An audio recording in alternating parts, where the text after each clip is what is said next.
မင်္ဂလာပါရှင်ကျမကမြန်မာပညာတော်သင်ကျောင်းသူချစ်ကြည်ပြပါကျမတို့မြန်မာယဉ်ကျေးမှုမှာအတွင်းစိတ်တည်ငြိမ်အေးချမ်းမှုနဲ့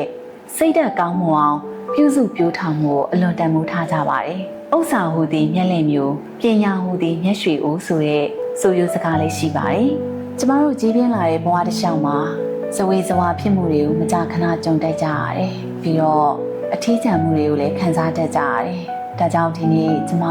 စာရေးဆရာရွှေကွမ်းကျုံရဲ့အနာဂတ်သို့ပေးစာဆိုတဲ့နေထူရဲ့စာစုလေးကိုမျှဝေချင်ပါတယ်ဒီစာစုတွေကရင်းချက်ချင်းရဲ့အဖြေလွှာကိုကျမတို့အတူတူရှာကြည့်ကြပါစို့လားရှင်ကလေးမင်းဟာအမြဲစိတ်ကူးရင်ဝါဒီသမားတစ်ယောက်ဖြစ်ဖို့ငါမျှော်လင့်မိတယ်မင်းဟာရှိလို့ပျော်ပြောင်းနူးညံ့နေသူဖြစ်နိုင်ပါတယ်ဒါပေမဲ့မင်းရဲ့အတွင်းစိတ်ထဲမှာကိုယ်ပိုင်ခံယူချက်တော်ရှိရမယ်ကမ္ဘာရည်စည်းကြောင်းတွေဘလို့ပဲပြောင်းလဲမင်းရဲ့အလှတရားကိုခံစားနိုင်တဲ့စိတ်အမြဲရှိစေခြင်းနဲ့မင်းနောက်မှာဘလို့အလောက်ကိုင်းကိုလောက်ကိုင်းပါစေဘိုက်ဖြည့်နိုင်ုံနဲ့မကောက်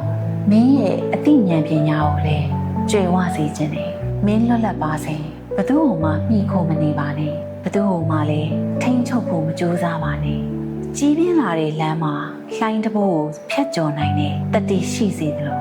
မုန်တိုင်းအပြီးမှာလည်းငြိမ်းချမ်းစွာပြန်လည်တည်ငြိမ်ပြီးပြုံးပြနိုင်တဲ့ဉာဏ်ပညာလေးရှိစေချင်ပါတယ်။ရေလိုပျော်ပြောင်းနူးညံ့သူဖြစ်နိုင်ပြီမဲ့မင်းရဲ့အတွင်းစိတ်ကတော့ကိုယ်ပိုင်ရည်တည်ချက်ရှိရမယ်ဆိုတဲ့စာသားကိုဖတ်ပြီးတော့ကျမအလေးနဲ့ခံစားမိတာတစ်ခုရှိတယ်။ကွမ်ရှိတက္ကသိုလ်မှာပညာသင်ကြားနေတဲ့ဒီကာလရဲ့အတွင်းမှာ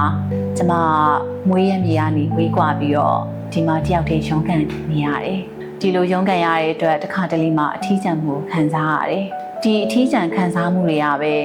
ရေလိုပျော်ပြောင်းနူးညံ့ပြီးတော့လိုက်လျောညီထွေဖြစ်မှုကိုသင်ကြားပေးတယ်။ကိုယ့်ရဲ့ယဉ်ကျေးမှုအခြေခံနဲ့ကိုယ်ပိုင်ရည်တည်ချက်တွေဒါတွေကပဲကျမရဲ့အိမ်မက်တွေကိုဆွဆွမြဲမြဲစောက်ကင်ဖို့တည်ကျင်သင်ကြားပေးတယ်။ဒါကကြီးပြင်းလာတာပဲဖြစ်မယ်ထင်ပါတယ်။ကျမတို့တွေကဘယ်နိုင်ငံကပဲဖြစ်ဖြစ်ဘယ်လိုလူမျိုးပဲဖြစ်ဖြစ်ရေလိုနူးညံ့ပျော်ပြောင်းမှုတွေကြားရရပဲကျမတို့ရဲ့ကိုယ်ပိုင်ရည်တည်ချက်တွေကိုဖန်တီးယူအောင်မှာမဟုတ်ပါလားရှင်။